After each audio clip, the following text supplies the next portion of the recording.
You sent the message. You watched it deliver. You watched them go online.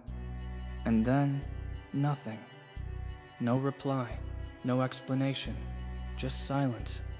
And here is what nobody tells you about that moment. Your brain did not register it as awkward. It did not register it as rude. Your brain registered it as a threat to your survival. The exact same neural circuits that fire when someone puts a hand around your throat fired when you saw that empty chat screen. This is not a metaphor. This is neuroscience. And by the end of this video, you will never look at silence the same way again. In 1997, a social psychologist named Kipling Williams at Purdue University wanted to understand what happens to the human brain when it is ignored. Not abused, not insulted, simply ignored. He created an experiment called Cyberball, a basic computer game where participants threw a virtual ball back and forth with two other players.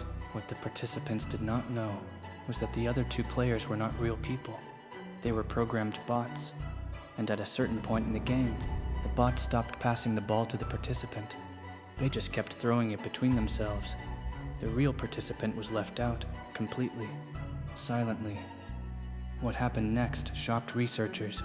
Participants reported feeling genuine distress. Their mood dropped, their sense of belonging collapsed, their self-esteem took a measurable hit, and the brain scans showed something that nobody expected. The region that activated most intensely was the dorsal anterior cingulate cortex, the same region that processes physical pain. Being ignored did not just feel bad. Being ignored registered in the brain as identical to being physically hurt. Williams ran this experiment hundreds of times across different cultures, different ages, different backgrounds. The result never changed. The human brain does not distinguish between a broken bone and a broken connection. Both are processed as damage. Both trigger the same alarm system. This is what ghosting actually is, at a biological level. It is not someone being busy. It is not someone being rude.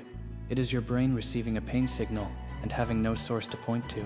To understand why silence hits this hard, you need to understand what your brain is actually built to do. Human beings are not designed to be alone. For the vast majority of human history, hundreds of thousands of years, social exclusion was a death sentence. If your tribe abandoned you, you did not survive the winter. You did not find food. You did not outrun predators. Alone meant dead. So your brain evolved a system specifically designed to detect social threats as fast as possible.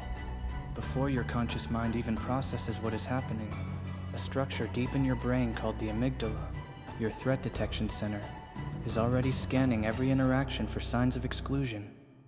And silence is the clearest sign there is. When someone goes quiet on you, your amygdala does not wait for an explanation.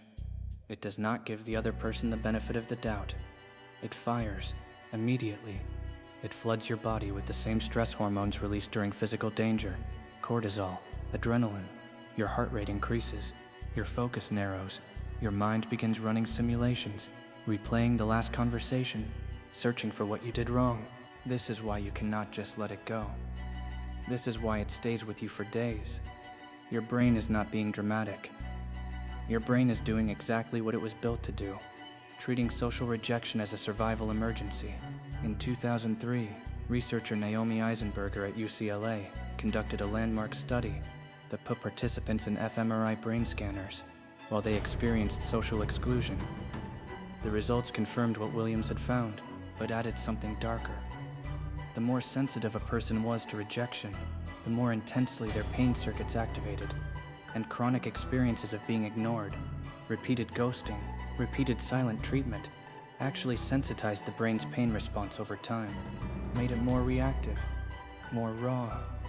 The people who have been ghosted the most are not tougher. They are more sensitive to it than ever. You have seen this play out in ways you probably never connected to pain science. Think about the last time a friend stopped replying. Not a fight, no argument. Just, gradually, fewer responses, longer gaps, one-word answers, then nothing. You told yourself they were busy. You told yourself it was fine. But you checked your phone 30 times that day. You replayed your last conversation looking for the moment things changed. You felt a low-grade anxiety that you could not fully explain. That was not overthinking. That was your brain's pain circuit quietly running in the background, unresolved. Or think about the workplace version. A colleague who used to include you in conversations suddenly stops. Your manager stops making eye contact in meetings. Nobody says anything is wrong, but you feel it, that invisible wall, that strange, sourceless dread. Research shows that workplace exclusion produces the same psychological damage as workplace harassment. The form is different. The neural impact is identical. Then there is the dating version, the one that has become normalized to the point where people joke about it. You went on 2, 3, 4 good dates, real conversations, genuine connection, and then one morning, simply nothing. No explanation, no closure, just absence. And your brain spent the next week in a low-level threat state, unable to fully concentrate, unable to fully rest, because a survival signal was still firing and nobody had turned it off. The cruelest part of all three scenarios is the same. Silence gives you no target. Anger needs an object. Grief needs a cause. But when someone simply goes quiet, your brain keeps searching, and finding nothing, it turns inward. The question stops being, why did they leave? And becomes, what is wrong with me? That shift, that is where the real damage lives. Here is what almost nobody talks about. Williams discovered something else in his research that most people skip past because it is deeply uncomfortable. In follow-up studies, he found that people who were ignored did not just feel pain. They became more likely to engage in extreme behaviors to regain connection, including conforming to groups they disagreed with, agreeing with opinions they found offensive, and attaching themselves to people they did not even like. Williams called this the social pain reflex. The need to reconnect after exclusion is so biologically urgent that it overrides judgment, self-respect, and in some cases, self-preservation. You are not weak. Your brain was responding exactly as it was designed to. The problem is that design was never updated for people who learn to use it against you. So what do you actually do with this information? The first step is recognition. And this sounds simple, but it is not. When you feel the anxiety spike from being ignored, name it out loud, even just in your head. This is a social pain response. This is my amygdala reading silence as threat. Research on affect labeling, naming your emotional state, shows it measurably reduces amygdala activity. You are not minimizing the pain. You are preventing your brain from escalating it. The second step is breaking the isolation loop.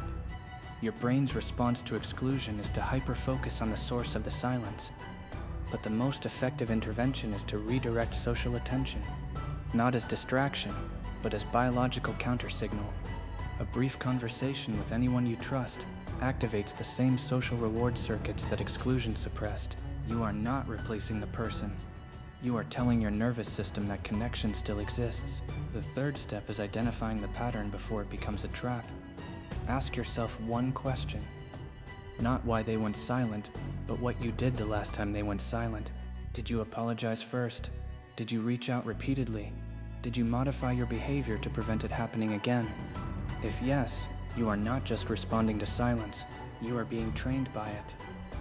The fourth step is the hardest. Accept that closure is a brain need, not a social right. Most people who go silent will never explain why, and your brain will keep the file open indefinitely, waiting for resolution that never comes. The only way to close it is to consciously decide, not forgive, not forget, just decide that the answer you are waiting for is not coming, and file the experience under incomplete rather than unresolved. Incomplete you can carry. Unresolved keeps you searching. Here is what the research ultimately tells us. You are not too sensitive. You are not overreacting. Your brain was doing something ancient and precise, detecting the removal of something it considers essential to survival. The people who hurt you with silence may not have known this. Some did.